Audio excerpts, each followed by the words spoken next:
El Constitucional no da la razón al PP, el decreto nombró a Rosa María Mateo administradora de Radio Televisión Española es válido.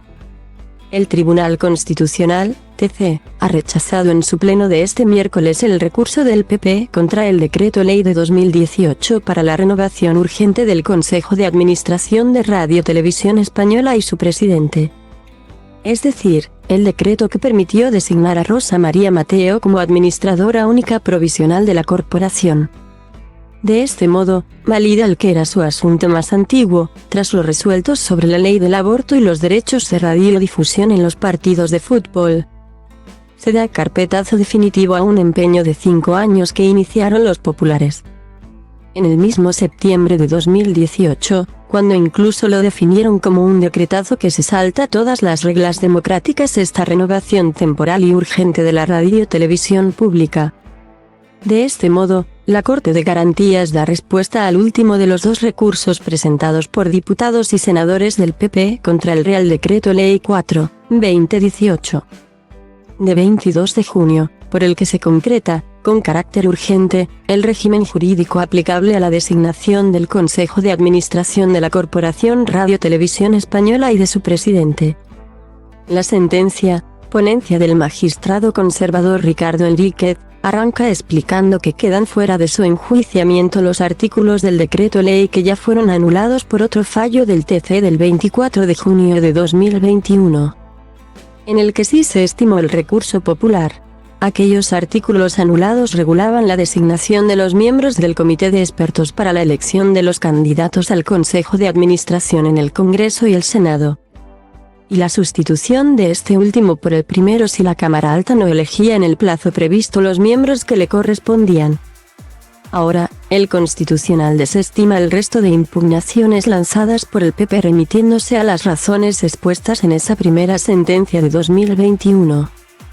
En particular, rechaza que no existiera una situación de extraordinaria urgencia y necesidad que permitiera al gobierno dictar dicho decreto. Descarta igualmente las denuncias de vulneración de los límites materiales del decreto ley por afectar al control parlamentario de los medios de comunicación públicos y a los derechos de participación políticas de los senadores recurrentes.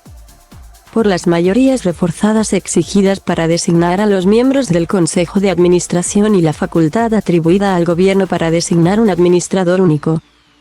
Si el Congreso de los Diputados no lo hace en el plazo previsto. La magistrada progresista María Luisa Balaguer ha anunciado un voto particular de remisión al fallo de 2021. Que se dará a conocer con esta nueva sentencia, aprobada con la abstención del exministro de Justicia Juan Carlos Campo. El gobierno aprobó el 22 de junio de 2018 renovación urgente y transitoria hasta que resolverse el concurso público. Lo que se terminó prolongando hasta 2021 con el acuerdo político de PSOE, PP, Unidas Podemos y PNV del Consejo de Administración de Radio Televisión Española, que exige que los 10 consejeros que forman parte de dicho órgano estuvieran elegidos en el plazo de 15 días naturales desde su entrada en vigor. De los 10 consejeros, 6 debían ser elegidos por el Congreso y 4 por el Senado. En ambos casos por una mayoría de 2/3 en primera vuelta, y por mayoría absoluta.